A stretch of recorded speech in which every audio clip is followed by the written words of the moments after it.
Islam and greetings, Moors. Welcome back to another episode of Pardon the Interjection. I am your host, Supreme L.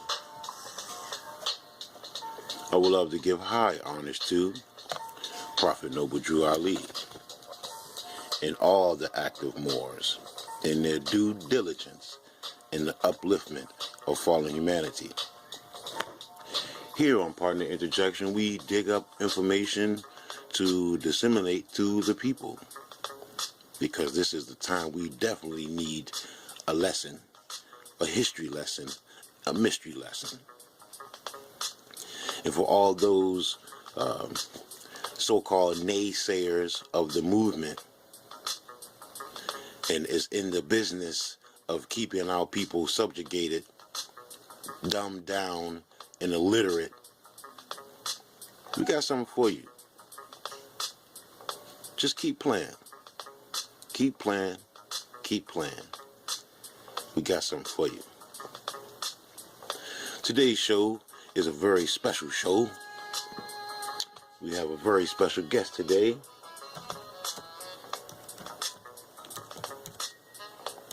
And we will be getting him on the line here real shortly.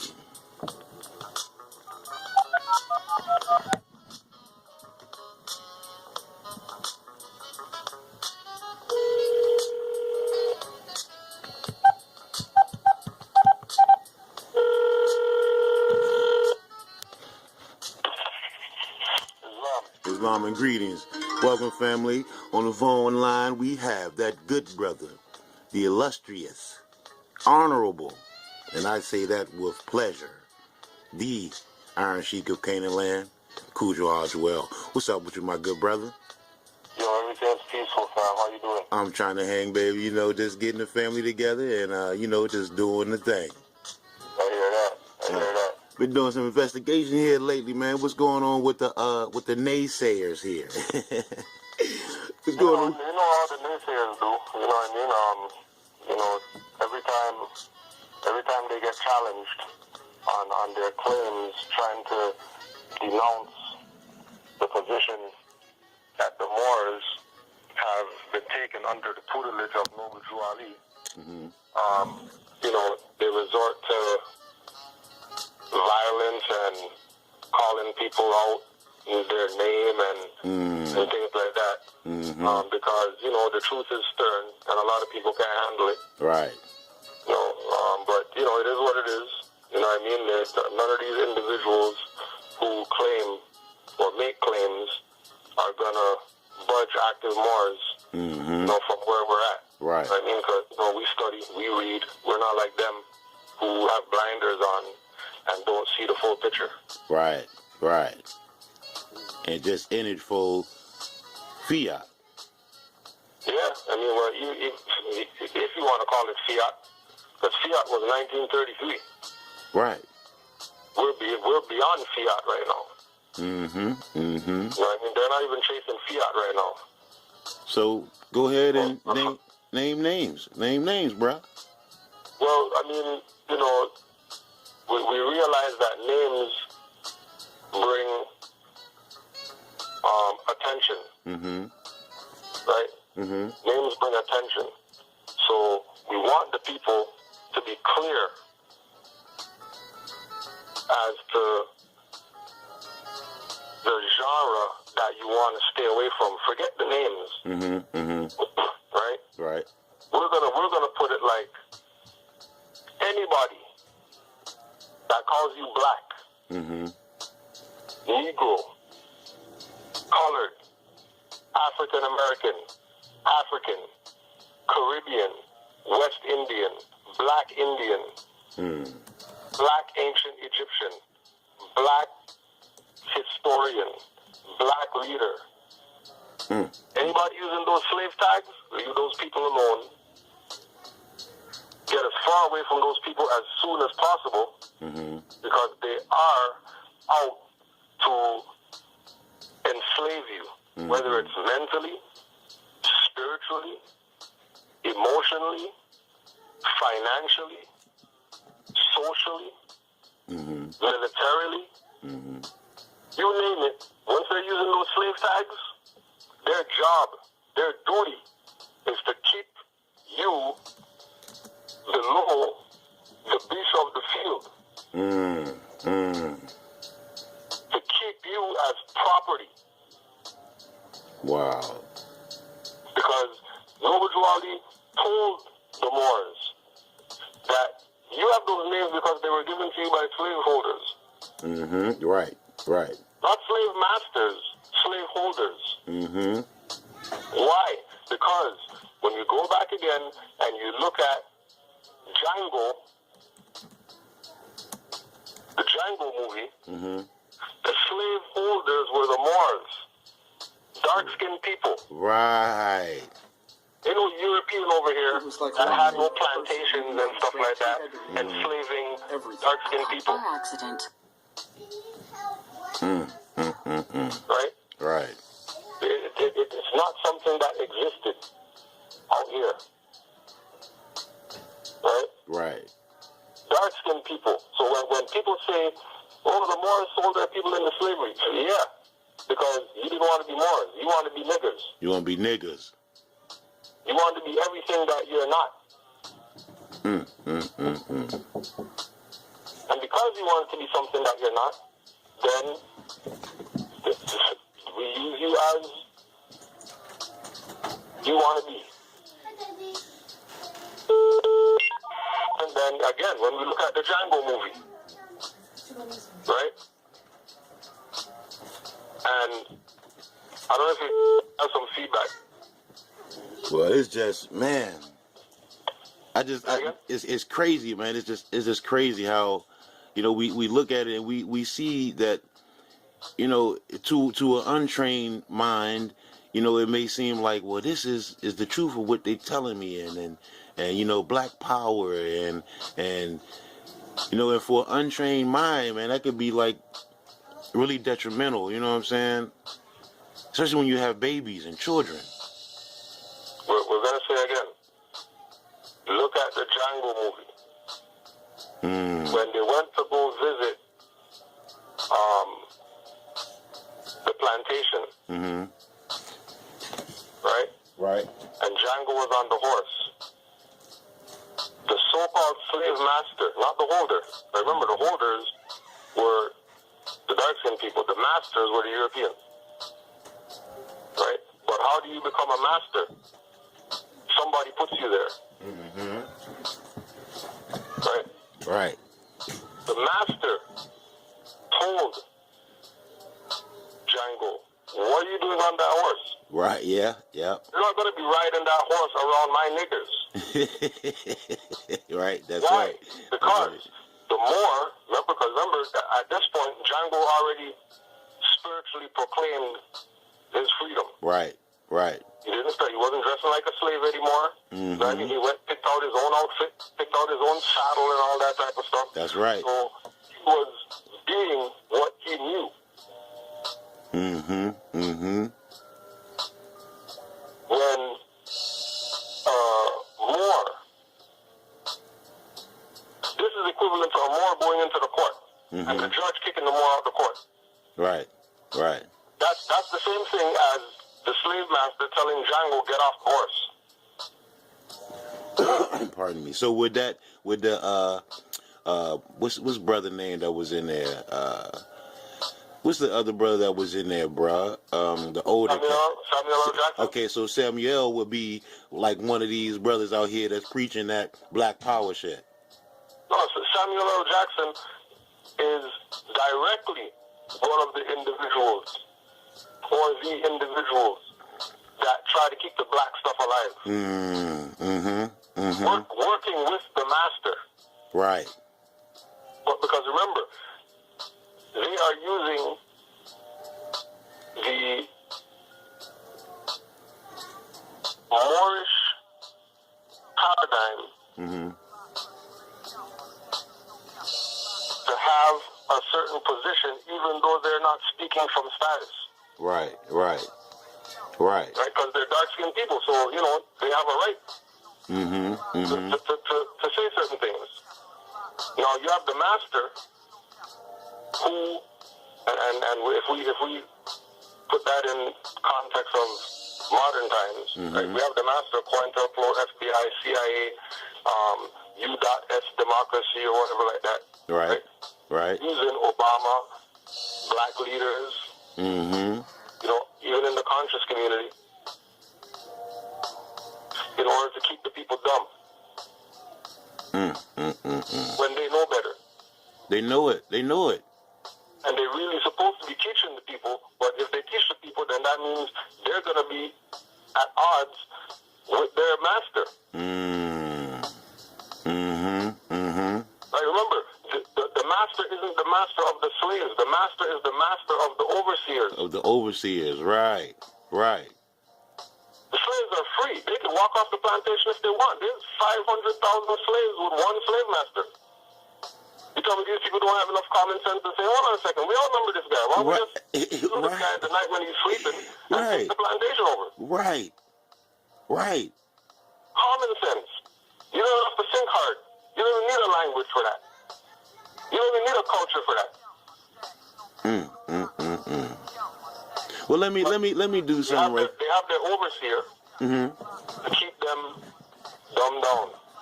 Well, I want to marching, picketing, doing these things that have no effect in changing their condition. Right. Because condition only changes when mindset changes. When your mindset changes, right. Right. And the mindset has to change from Negro, black, colored to more in order for the people to see something happen in society that is beneficial to them. Right, because how long have we been doing this black power shit? We've been doing this for a while now. No results. Yeah. But death. But again, why? Because the leaders. That's like on the David Banner rebuttal that Rami Salamel did. If the people who are in the public eye getting paid millions or whatever say that they're Moors, people will jump on it tomorrow. Yeah. That's right. That's right. You know what I mean? And I go way past the 100 monkey effect. Yeah, big time. You're right. You're definitely right about that. But I don't know if you're getting it, but I'm getting some feedback. Oh, you getting some feedback? Yeah. All right, let me move a little bit. How about that? I want to do something right fast, brother. I want to go into a little something. Now bear with me. It's showing you that somebody is not submitting to the people that was created of the black mud, right? Which means what? Come out of blackness. And blackness, we call ourselves what? Black people, right? So let's watch. So Iblis says he's giving respite to the day that they are raised. Now, understanding that when the angel was told to submit, this shows how much power those black people actually had. Because he was given dominion over the planet. Although a lot of us believe we don't have dominion over the planet. Okay, now that was a segment of the brother Imam Bashir on is Mirza Ghulam Ahmed the real teacher of Elijah Muhammad and the Prophet Drew Ali. That was just a small segment part. But I want to go into a deeper part because he is naming black people, keep saying we black and black power. And I'm looking on the video and I see a flag in the background of him and it's red, black, and green. And I read up about the RBG. Can you go in a little bit on the RBG, bro? For the family? The RBG flag was introduced, as we know, by Marcus Garvey. Where Marcus Garvey get that flag from? He got that flag from Deuce Muhammad Ali. Deuce Muhammad? He needs more. That wore his fez all the time. Never ever didn't wear his fez. So, not even so. On top of that, all the hymn writers, all the phantom riders of the UNIA came out of the Moorish temple of the Zionist Jews of Harlem. Info, free info. So Marcus Garvey was surrounded by Moors. That's why his teachings are grounded in nationalism. Right. That's right. Even though his stuff was called Negro, even though he said black and all that stuff, if you look at the substance of Marcus Garvey's teachings, it is based in nationalism. It's based in nationhood. Right. It's based in unity. Based on nationalism. Right. And he was real big. Not school of thought, not, you know what I mean, what leader or whatever like that. Based on nationalism. And he was real big on getting the sisters and putting the sisters up front. And that's, you know. Most definitely. You know, so yeah, definitely. All right, check this out. Which is really ancient teachings. All right. Even the matriarchy back. That's right. I was going to say that. Yep, matriarchy. That's right. Well, we're going to go into this one right here, though, brother. Check this out.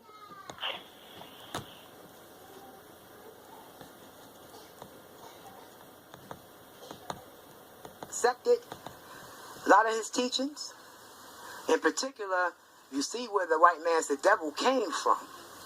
You can see where the white man's the devil came from. Not that it wasn't in Elijah Muhammad's soul or spirit, because we knew something was wrong with this cracker when we was on the plantation and how he was treating us, but to come out with the ideological perspective from an Islamic standpoint.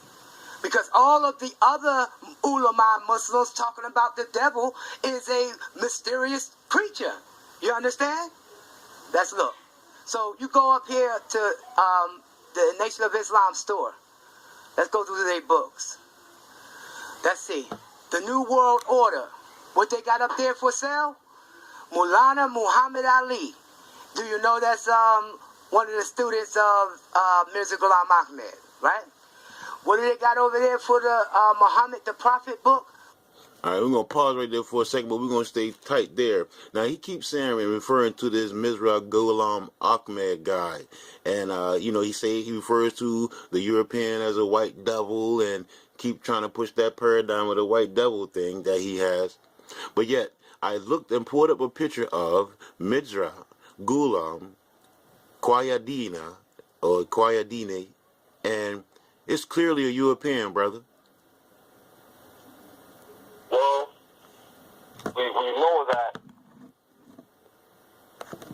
the so-called late people of India, Pakistan, whatever like that, they got colonized by the Europeans. Right. That's why India was once called British India Company and stuff like that. Say that again, bro. British India Company was one of the names of India after it got colonized by Europeans. Okay. And that go back to his teacher, Mirza Ghulam, is being so fair-skinned. Right. But you can't hide the fact that Hindus, Sikhs, Pakistanis, or whatever, are Moors. Yeah. You can't hide the fact. Right now, with regard to Ghulam Ahmed, let's look at facts. Right? There's a book called Black Crescent, The Experience and Legacy of African Muslims in Americas. Okay? Right. It's page 251. In 1890 and 1891, Ghulam Ahmed declared himself to be both the Mahdi, a figure who will appear at the end of time and usher in a new dispensation, and the promised Islamic Messiah, scheduled to appear at the same time, Mm-hmm. in conflict with the Orthodox view that these offices will be occupied by two separate persons. Mm. He also claimed to be the Mujaddid, or renewer of the faith, sent at the beginning of each new Muslim century. Mm-hmm. In another breach with Sunni Islam, Ghulam Ahmed exposed the concept of continuous prophecy. Mm-hmm. That is, the prophetic office did not end with Muhammad's death but continued, Mm-hmm. and that he, Ghulam Ahmed, was a prophet in the same sense that Muhammad had been. Mm-hmm. This has resonance with Noble Drew Ali, but Noble Drew took it much further Mm-hmm.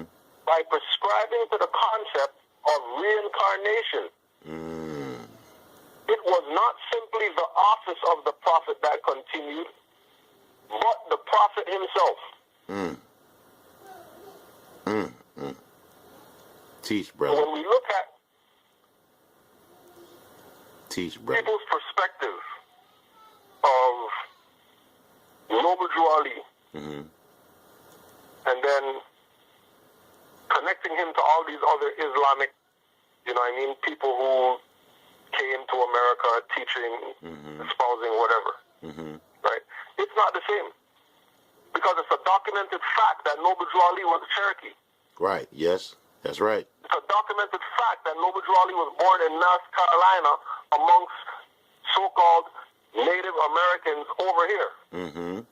They already have millions of years of history. They don't need to justify nothing to anybody. Mm. Mm. We have so much prophets in Native American history that Muhammad and Jesus and whoever are irrelevant. Right. Right.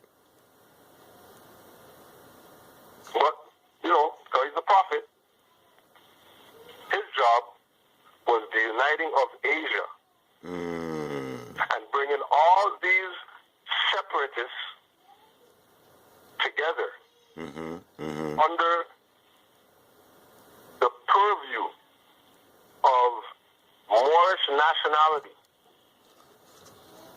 We already showed you in class that there's the same place where Ahmed Ghulam, whatever, is from. They have a Moorish mosque in Punjab. Wow. Why do they have a Moorish mosque in Punjab? Why don't they have a Punjab mosque? Right. Why don't they have a Indian mosque? Why don't they have a Sri Lankan mosque? Why don't they have a Islamic mosque? Why is it Moorish? Mm-hmm. Mm-hmm. Go do your research on Pakistani doors. D-O-O-R-S. Why is the designs on the Pakistani doors looking like the Alhambra from the Moors? Wow. Wow. Because they're Moors. Yeah. Everything in a nutshell. So now you have Negro in America, don't know who they are, they find themselves or whatever like that. Avoid Noble Drew Ali because, they think something's wrong with him because he's calling people Moors. But then they're going to gravitate to Ghulam Ahmed, who studied from the Moors in Pakistan, Right. Right. India. Right. They got Mauryan dynasty in the history of so-called Pakistani, Sri Lankan, and Indian history. Mauryan dynasty. Right. Which means that it's in their DNA that they're connected to the Moors. This is not just something they're picking up because they lost their history. In their bloodline is Moors. So Joel, what's the underlining theme here for the so-called people who keep the Moors out of their mouth, the Moors' name out of their mouth as much as they can? Why do they do that? Well, again, they're not keeping anything out of anything. The more they talk about the Moors, the more publicity we get. There you go. Yeah. We That's want to true. give honors, to Bashir, Sean That's Netter, right. the whole That's right. crew, all the Moor haters out there. That's right. Who like to talk crap about Moors, thinking that they're, doing something to put a negative or a black eye on the Moorish movement when really you're giving us publicity. Right. Because people are waking up because of these idiots thinking that they're dissing Moors and dissing the Prophet. You know what people came to Canaanland Moors? Because we so-called, or I so-called, debated Ali Muhammad. You know how many so-called ISIS people left that? And came to Moorish science. Whether they call themselves Moors and all that stuff, I really don't care personally. Right. The point is that they're not following that sellout stuff anymore. Right. They changed their tune. Agreed. Right? No different than same video that you're playing from, right? He's going to go on there talking about the Quran. And the Holy Quran said, Moors are not supposed to sell it or whatever like that. And, and then you see Moors selling and blah, blah, blah. What these idiots didn't realize that they did is that they put the logo of the people who put that Quran out. Right. Who are some real good Moors that are just doing what they got to do, to get the word out on the Prophet. Sister said there was a spike in sales of Holy Qurans in May. Really good. She doesn't know where it came from. She was just, figuring people are supporting. Right. Until she sat down in the class, and then we called them out for using those people's logo without permission or whatever like that, because, Asiatics think that, they can charge European with plagiarism, but they're going to plagiarize shit every day, all day, and they don't get charged. All day. But they'll charge the European for plagiarizing and stealing their history and all that stuff. But then when they use Moors pictures, put Noble Jawali's picture up there, talk shit about them. Right. And, they don't get sued and all that stuff, so they just do what they do. Yeah, and that's funny that you said that too, bro, because I'm right at that part. Maybe take a quick glance? You don't mind? Go on, Moore.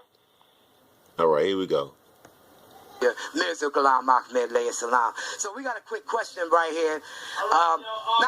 Not from Unc right now, man. Let's check out Noble Jawali. There's not much to go on Noble Jawali because he wasn't around long enough, right? I mean, he really wasn't. He wasn't on the scene, a whole lot. Now look, this is the Circle 7 Quran. And I just want to prove something real quick. This one says it's a reproduction of original 1926 print. So we know that he created this book in 1926, which is after the arrival of Mufti Muhammad Sadiq, right, from the Ahmadiyya Muslim community. Let's look at this. Pay attention. This is going to show you a couple of things. They got this up here as a paperback for $13.78. But let me show you how much hypocrites we are. See, this is our problem. Our problem is not that we are inside these religious books. That's not our problem. Haven't never been a problem. We always had a connection with something, in my opinion. We could debate that all day. But our problem is ignorance, and we not really living the books, and we don't know what the books and the scriptures really trying to tell us. That's why we in this spooky mindset. But nevertheless, look at this. The genealogy of Jesus was 18 years of the event, life, works, and teachings in India, Europe, and Africa. Right? So he goes on. I'm going to get to the good stuff real quick. He says, the lessons of this pamphlet are not for sale. I found that interesting when I was looking on this, because this is on Amazon, and a Moor put it up there. I ain't going to name the Moor that put it up there, but he put it up there for $13.78, and inside the text, it said the lessons of this pamphlet are not for sale. So we don't take our teeth.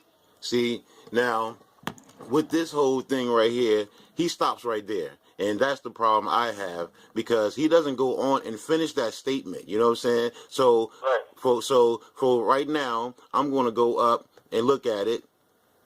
One second. Give me 1 second, because I think that was false what he just did. You know what I'm saying? Pamphlets are not for sale. Okay. Now he stops right there. Now it says, for the record, on the record, to be read into the record. It says, "Dear readers, do not falsely use these lessons. They are for good, peace, and happiness for all those that love Jesus. Dear mothers," hold on, I can't eat where he got this up here. Okay. Like he said, get to the "Dear fathers, by these lessons you can set your house in order, and your children will learn to love instead of hate. The lessons of this pamphlet are not for sale, but for the sake of humanity, as I am a prophet, and the servant is worthy of his hire.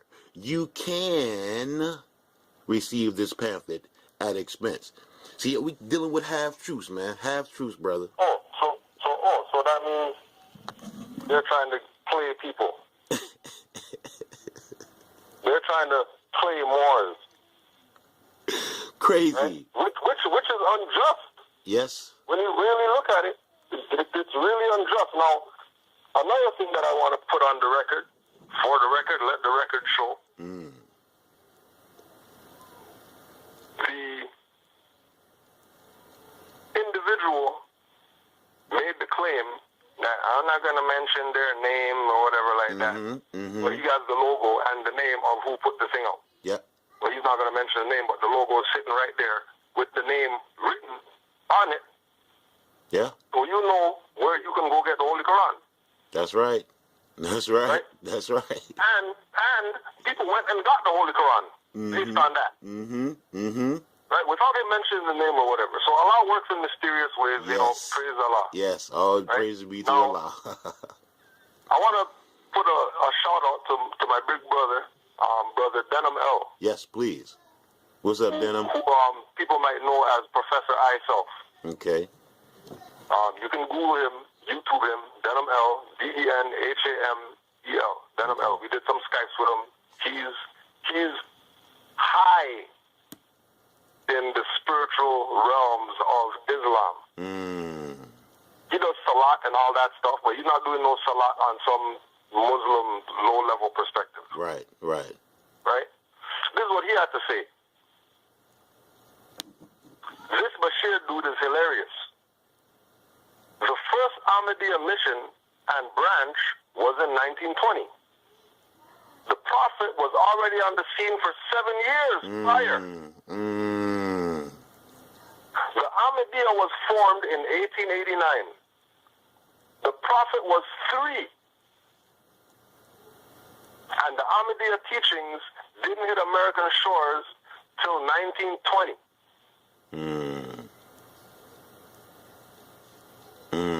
Now, when we look at this from the correct perspective,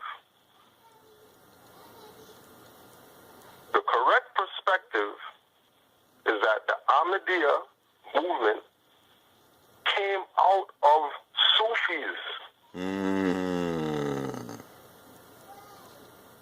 Sufis studied Moorish science. Yes, that's true. Yes. That's a fact. That's a fact, bruh. Sufis learned from the Moors. That's a fact.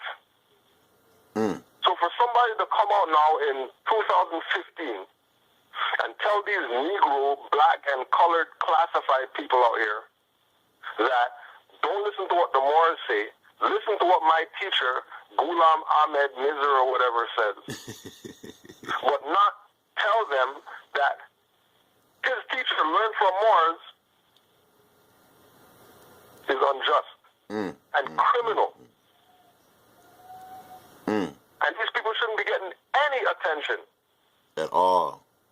They shouldn't be listened to when they start talking crap like that. But, you know, they'll be listened to, so we can do what we do, critique. There you go. Correct the people's concepts. Yes. So as they can know the truth about what Noble Drew Ali stood for. And like we said in class, Noble Drew Ali has nothing to do with Islam. He said he brought Islamism to the people. And if you go research Islamism, which is researchable, they got books out there and stuff like that of many people speaking on the topic, you would realize that this has nothing to do with what those people consider Muslim, Islam, Mecca, Hajj, and these things that they assume is real Islam. Now the funny thing about that, bruh, that he was on this website, the brother Bashir, he was on his website, and the books before the Circle 7 Quran, pardon me, were all like 47 notes, 57 notes, and higher. When it came to the Circle 7 Quran, he himself said it was just 13 notes. Now that speaks a lot, too. Notes. That speaks a lot. Now, with regard to same guy now, Mr. Ghulam Ahmed. Same book, Black Crescent. With Ghulam Ahmed's death in 1908, the Ahmadis split into the dominant Qadian, Qadian, and smaller Lahori factions. Right, so even in their stuff, that he's saying that he's following, there's split. Right, yeah. Right? The Lahori party came to reject Ghulam Ahmed as a prophet while affirming his claim to be Mujahid. The Qadian group, in contrast, asserted his priesthood and denounced all those who did not as unbelievers, kafirs. So we already know which side of the fence Imam Bashir's on. Right. He's on the side of the Qadians. Yep. Right? Yep. Who assert the prophethood of Ghulam Ahmed and denounce all of those who did not have their perspective. Okay? Distancing themselves from the Sunnis by prescribing marriage, prayer, and funeral rites, it was the Qadian faction that launched the proselytized effort in the West. It was therefore as a movement about which Muhammad Sadiq to Philadelphia in 1920 as its first missionary to North America. The following year, missionaries were sent to West Africa. Sadiq alternated the Ahmadiyya headquarters between New York City, Detroit, and Chicago from 1920 to 1922, leaving behind small Ahmadiyya communities as he moved from location to location. From the outset, the Ahmadis sought to distinguish themselves from the Moors by their call for multiculturalism and inclusivity. Okay. Well, it doesn't sound like they're cracker killers. Right. Oh. We'll continue. Of course, this is not necessarily in conflict with Noble Jawali's imagination of a transnational Asiatic family. But so that's letting you know right there. If achieved, it would certainly differ from homogeneity of the Moors. Wow. It is not clear, however, that the Ahmadis were at all successful, at least through the 1920s.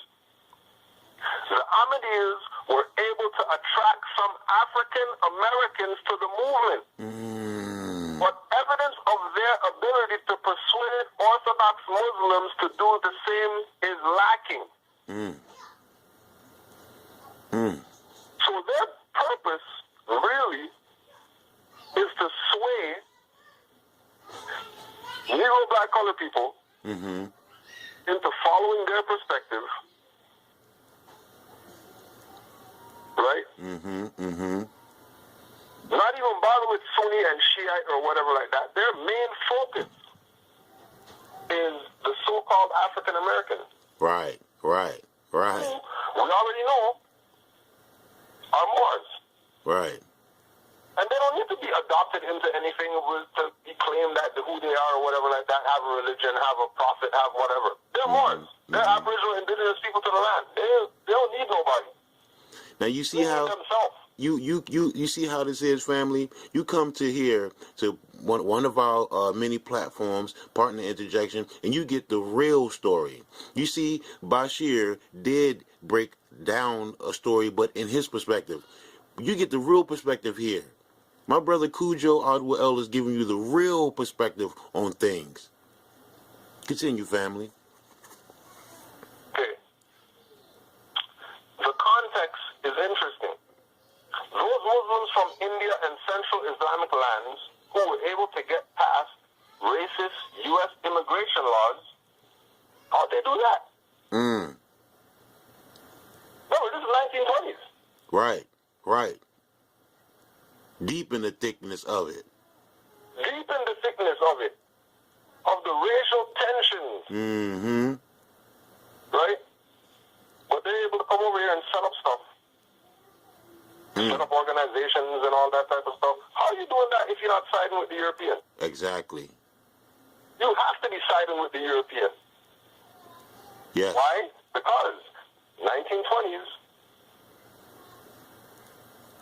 after Noble Ali did what he did in 1913, that's what gave these individuals the power to be able to come over here, because the Europeans were against Noble Ali, and they figured the more stuff that they have here for Negro, black, colored people to belong to, they'll get people's attention off the Prophet. Truth, family. We say that again. Noble Ali started doing what he was doing in North America in 1913. Against everything that the colonists was trying to do here. Yep. When he started getting millions of people to join this movement, that they said, you're not even going to be able to get 10 people to join that or whatever, because our schools and whatever like that, we're going to get these people, blah, blah, blah. Trumped their stuff, got few million. Then they said, let's open up the doors for all these other stuff to come here so that we can get some of these people that's left over that didn't join yet to belong to something other than what this man, this prophet, this noble founded. Once we can do that, then we can sit back and relax a little bit more, because, you know, all these organizations or whatever like that, that's coming here from the East to propagate Islam and to tell black people that they have this and they have that. What are they doing? They're not teaching them about nationality. Right. They're not teaching them that they're Moors first and then tell them join Ahmadiyya or whatever. They're just telling them come as Negroes, join Ahmadiyya or whatever. Straw house, not no foundation. The straw house. Just a straw house. Right? Which is the whole point. Keep our people stateless. Right. And then you have, you know, Sean Letter and all that stuff. People ask him what his nationality is. My nationality is black power, clap coward. That's your nationality? Your nationality is black power, clap coward? Really? That's your nationality? Really? Wow.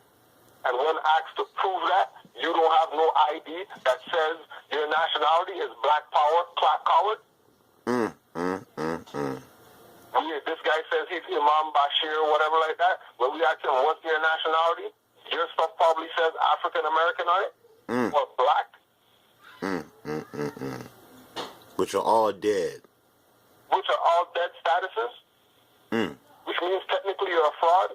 And really and truly, an imam is a Moor. Why? That's right. Because imam is I am the I am. That's right, bruh.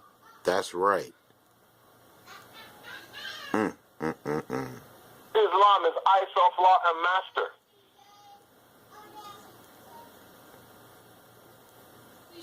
Drop it on him. Bashir is going to have his YouTube page called Lions of Allah. Oh, yeah, I see that. Lions of Allah TV. Lions of Allah. Okay, well, to Moors, lion is L-Y-I-N.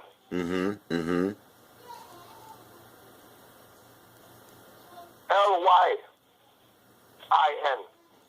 Lions of Allah. Don't look at no animals out here or whatever talking about they're fierce, you know what I mean, for Allah or whatever like that. Look at these people as fork-tongued demons, and the real demons is not this European who knows about Moors, who already dismissed Moors cases, who already stopped Moors, show right to travel, let Moors pass or whatever like that. That's not the demon. The real devils are these people calling you people Negro, black, colored. That's the real devil. Yep. And when they say the white man is the devil, yeah, they're right. Because the white man is really them. Right. That's right. Because if they were really talking about the European is the devil, they would say that. Yeah. If they were really talking about the European is the devil, they would say the British monarchy is the devil. They would say the Queen is the devil. They would say the English man is the devil. Right. They would say the French man is the devil. They would say the German is the devil. But that's not what they're on, because they don't read. They think people are crayons. So when they say the white man is the devil, kill the white man, know that they're talking about themselves. Yes. Yes. They're not talking about Europeans. Because if they were talking about Europeans, they would say Europeans. They don't even say the Caucasian is the devil. They don't, bruh. All these years, go back and check. None of them, even Malcolm, who is a fraud, because he's really El Haj Malik El Shabazz. I don't know who Malcolm X is. Who is that? That's right. That's right. That's right. Who's that? Who's Malcolm X? Who are you talking about? El Haj Malik El Shabazz even said, this has nothing to do with black and white. Are there good blacks and are there bad blacks and are there good whites and bad whites? That has nothing to do with that. It has to do with being good or bad human beings. When these people talk, if you study, you'll be able to see their hypocrisy. Yeah. And leave them alone. So Malcolm, you know it's coming. They're going to eventually try to come, do the, debate Kudjo for calling out Sanetter and for calling out Imam Bashir as frauds. And then they're going to say that, in order to get all the people there, you know what I mean, so they can expose the fraud of the Moors, they're going to have the lecture for free. They'll do the debate for free, just to prove how much of a fraud we are. Well, my question is, how come you didn't do all the past 20 debates for free? Right. All of a sudden you could do free debates all of a sudden? Right. That's very suspect to me. If you can do a free debate all of a sudden, and the past 20 debates you guys made 16,000, 18,000, 5,000, whatever at the door, 15,000 selling stuff online and all that. How come those ones weren't free?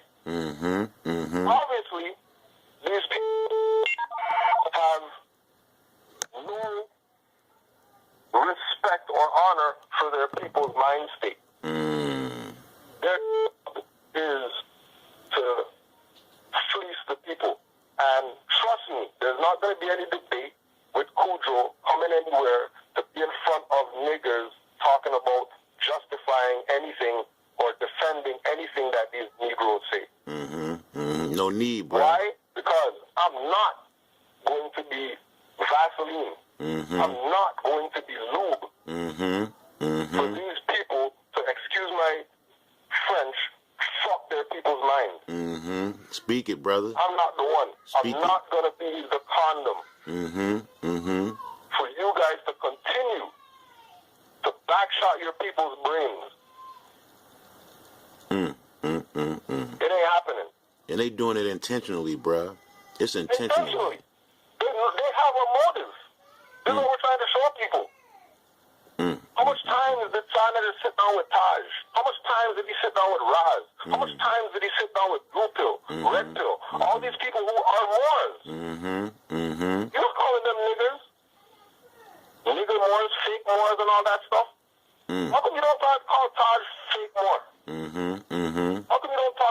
Taj when he has his fez on. Every single time when he sits with you, he got his fez on or whatever. Except the one time with Kabahaya Wasa Kameni. I need to check that out. And Professor Larry. Every other time, he has his fez on. How come you weren't talking that bucket head stuff like that with Taj?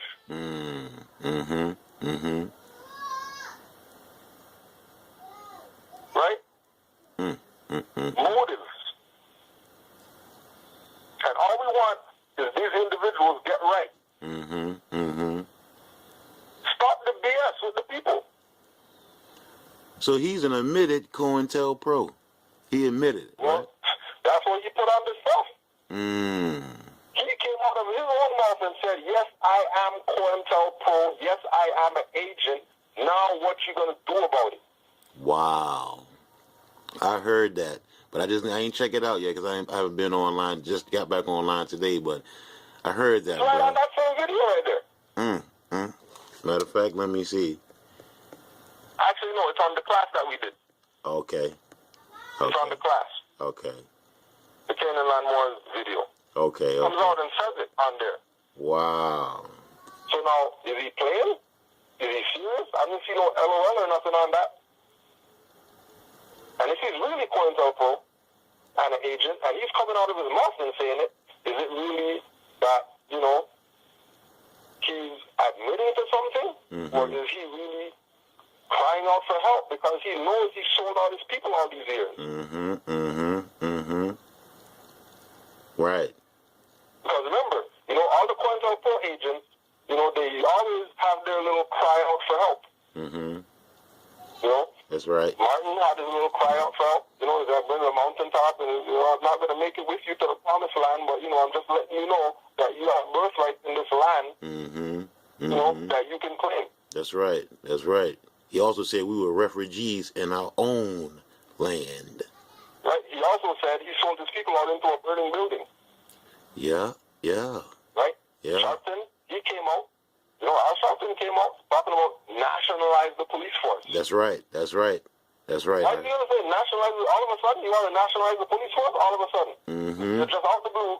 You just have this brilliant idea to nationalize the police force. You never use that term with anything else. You want to nationalize the people. Right. You want to nationalize the land. You want to nationalize nothing else, but you want to nationalize the police force. That was a cry out for help. Right. Yeah. That's how I'm looking at it. And we can see it like that. No police force. We can see it like that too. They are crying out for help, bro. They're crying out because they know they lost. They know they sold out their people. That's right. They know that the tables are turning. They probably already got hit up by their so-called handlers or whatever. But you guys need to step up this thing now because people are denouncing their U.S. citizenship all over this country. In droves. And you guys aren't working the way that's why they're going hard at Mars right now. Yeah, exactly. Because we're the only threat. Mars are the only threat to the U.SB system. Nobody else is a threat because nobody else is speaking about nationality and birthrights and claiming what is yours. Claiming everything back. Claim your mind back. Claim your body back. Claim your land back. Claim that house that you got back. Claim your umbrella back. Your knapsack. Books on the shelf. Anything that you did under this European name, well, yeah, you say that you're conscious, but you're black and Negro colored or whatever like that. You're African. But then when I ask you, let me see your ID, you're going to pull out some license. Obviously, you're a fraud. Because that license don't have your Facebook name on it, your YouTube name on it. Right. And if it does have those names on it, your rights aren't reserved on it, so you still sold yourself. Because that all caps letters name, Shaka Zulu, in all caps on your license, is still a straw man, and you're still their property. That's right. And they'll have the corporation name on there too. If the corporate state name is on there, you're also under the jurisdiction. Exactly. And I was telling them, you can say Shaka Zulu, whatever, you know what I mean? But you got that instrument from democracy. That's a democracy instrument. Obviously, your property. And you know it. You know it. And again, we want these people to step their stuff up. Stop playing around with people that doesn't matter what they call themselves. Right? Stop playing with them and tell the truth to them about who they are. And we're not talking about short video of somebody else telling the truth. You guys tell the truth about who they are. You go in front of the camera and tell the people, you know what? I was wrong all these years. You know what I mean? Brother Taj gave me all these books or whatever. I read them, and everything that he says is right and exact. Our people are Moors. If we're blackamoors. If we're Negroes, we're Moriscos. If we're colored, we're, Moorish colored people. Whatever. Right. But you can't keep playing people. It's been over 100 years now, man. 100 years. Plus. 100 years. Noble Jawali came and told these people that they're Moors. And they're still battling about who they are in 2015. Wow. You're still battling who you are. You never got the message yet? 100 years ago, you never got the message? Well, until it's them or their family getting shot dead in the street, bro, I don't think they never gonna wake up. Yeah, that's why Jawali said, let them do their thing. But they're going to learn at the point of a sword. And I know you... Go ahead. And the European is going to be beating them in their head to come to the temple. And to proclaim their nationality and to honor their prophet. Because even the Europeans fed up. It's just like, we just shoot them. Who cares? We're fed up. Right. Everybody hate that nigga problem. We already know Moorish history. Matter of fact, we're pretending to be Moors sitting in these seats of government. We're not Federal. We don't call nothing that we do Christian. Everything we do is Islamic. They're Europeans. So we got about 5 more minutes. We did the whole hour show, bro. That was really good. We got about 5 more minutes. That's what we got to do. Hey, that's what we got to do, bro. I want to ask you this one more thing, because I know I watch your classes, bro, as much as I can. And you spoke about here and across the water. Across the water, it is totally different, because they are waking up and accepting our nationality like running water. But over here, it's just we're stagnant. About over there, tell me more about the brothers and sisters over there waking up, bro, like the UK and places like that that's waking up, Moors waking up. Let me just go to this email quick fast, and I'll tell you that right now. Yes, please, brother. Please. Moor just emailed me this week from out there, out that way. Okay. Right, not from over here. Right, from out that way, so people can actually see or hear. As a matter of fact, how real Moorish birthright is. Not just that Moors over here are talking about it, right? But that it's a theme around the world that everybody knows. And the only people that don't know are these crazy people in North America pretending to be things that they're not. Okay? So this is from one of the Moors, good brother, Sheldon Mackenzie L. Peace to you, Sheldon. Right? And brother Sheldon, he's a shoe designer. All right? This Islam Noble, the first was when I was in Hong Kong airport on my way to China. A young European male, I would say between the ages of 25 and 29, approached me and asked me about my quote-unquote hat. So I told him that it was not a hat, but a fez, my ancestral headdress. Then told me that him and his friend were discussing where it came from. And I told him that it is older than 3500 BC. I told him that the Canaanite god El wore a fez. I told him that it is seen on Easter Island on the stone statues. I told him that it was found in Cambodia and also found in the Mediterranean in places like Turkey. He then told me he saw it also from the Caribbean. And I told him, yes, absolutely. And he said that his friend thought it was from Morocco, and I agreed as well. What is interesting about this story is that the European's friend looked to be from Mediterranean descent. And he could only come up with the Fez being Moroccan.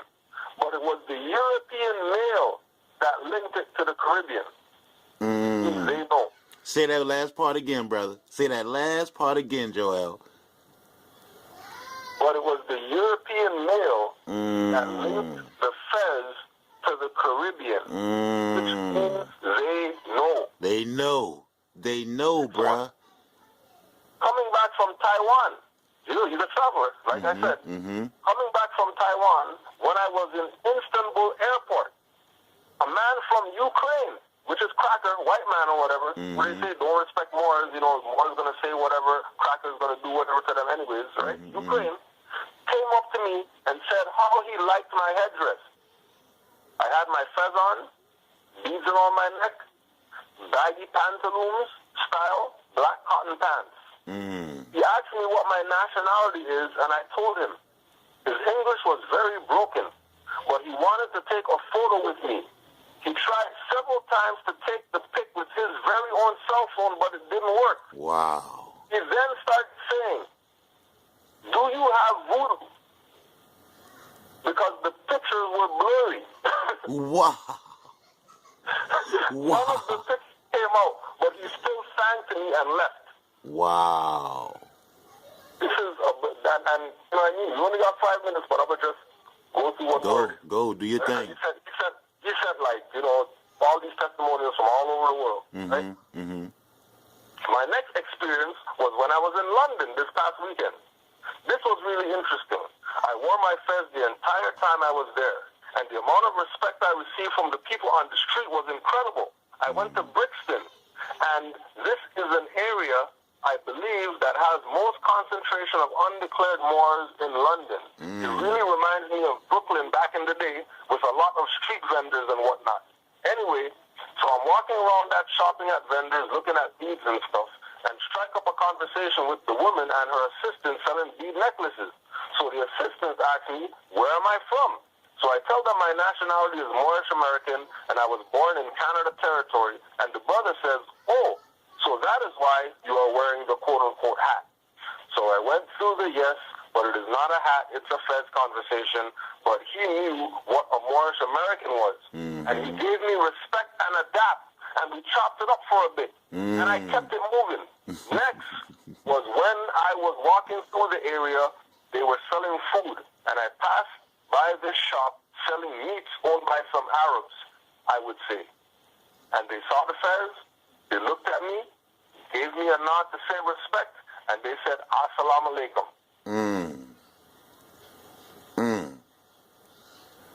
What more people want? Wow. What more they want? If that don't show you we are royalty for real. That don't show you that wow. we're internationally known as Moors. Everybody knows that black people, Negro, colored, African, whatever they call themselves, aren't those things. They're really Moors. If that doesn't tell you, then stay ignorant, stay nigger, stay watching Sonetter, stay watching Bashir, stay watching Ali Muhammad, stay watching all these clowns that want to tell you about it doesn't matter what you call yourself, and continue to get shot up in the street, continue to get choked out on the corner, continue to get your neck snapped 80% off, dragged into police cars or whatever like that, continue to be going to these marching whatever stuff, trying to prove to these people that you need to be recognized, getting your ass kidnapped, getting yourself trapped in the back of paddy wagons or whatever like that with handcuffs on you, and not be who your ancient foremothers and forefathers are. Choice is up to them. I'm not even interested in trying to convince people anymore that they're Moors. It's up to them. If they want to be Moors, then they'll proclaim. If not, continue being niggers and get a nigger treatment. It's real simple. Ba-boom, family. And there you go. Brother, I really appreciate that, bro. Every time we get on here, it is always enlightening and very, very, very, very informative, brother. I love you, brother, and I really appreciate it. Nah, Love brother, you too, fam. I Continue appreciate to do what you're doing. I mean, continue to put that word out because, you know, we know the people need this. But on the other hand, the people are receiving this information. They are receiving this message. And all we need is for the so-called leaders to stop playing games and get down with what Noble Drew Ali presented to them. Yes, indeed. Yes, indeed. It's okay. You know, nothing personal. No, it's never personal. Stop playing games. There you go. It's never personal. Like, nothing to debate about. Right. They're debating about all this stuff all over the place. It's like the debate they got coming up. They're going to debate the word nigger. I mean, they already brought down to you guys. Yes, he did. Yes, he did. Yes, he did. Article in a magazine. I seen that. Yes, he did. Yep. Come on, yo. Like, what are you guys trying to do? But it's all good. Yeah, you know I it. mean, we're going to do what we do. There you go, baby. We got about 1 minute, bro. You want to give any shout-outs? Me personally, I want to say and give thanks to the Prophet, Noble Drew Ali, and all the active Moors, especially my good brother, brother Taj Tariq Bey. I'm always going to put you on blast. And my good big brother, Kudjo Al and Romney and Salah, sister, all the Moors out there. How about yourself? I just want to say Islam, you know what I mean, to the Prophet, Islam to all the Moors that's getting this word out so that the people can understand the truth about their nationality and birthright. Even dirty Moors, you know what I mean, thank you for at least being Moors, even though you're dirty. At least you're Moor. There you go. There you go. There you go. Islam, all the Moors, and Islam to all the Negro black colored leaders who think that they're trying to denounce the Moors by talking negative about the Moors when you're really giving us some publicity. So Islam to you too. Thank you very much. There you go. There you go. Their nationality. There you go. Yeah. Well, I'm gonna give you a holler back in a little bit, my brother. You know how we do it. So it's a cut and paste type thing, baby. Islam, more. Islam, my brother. Islam. Peace. Well, that's going to take us to the top of the hour of Partner Interjection. Thank you, family, for joining me. And like I say, it's always be a pleasure. Always will be a pleasure. Don't believe me. Don't believe anything. Go. Check it out for yourself. And you'll be amazed at the jewels you'll find on your treasure hunt. I love you, Moors. Till the next episode of Partner Interjection, I'm your host, Supreme L. Islam, love, and peace forever, Moors.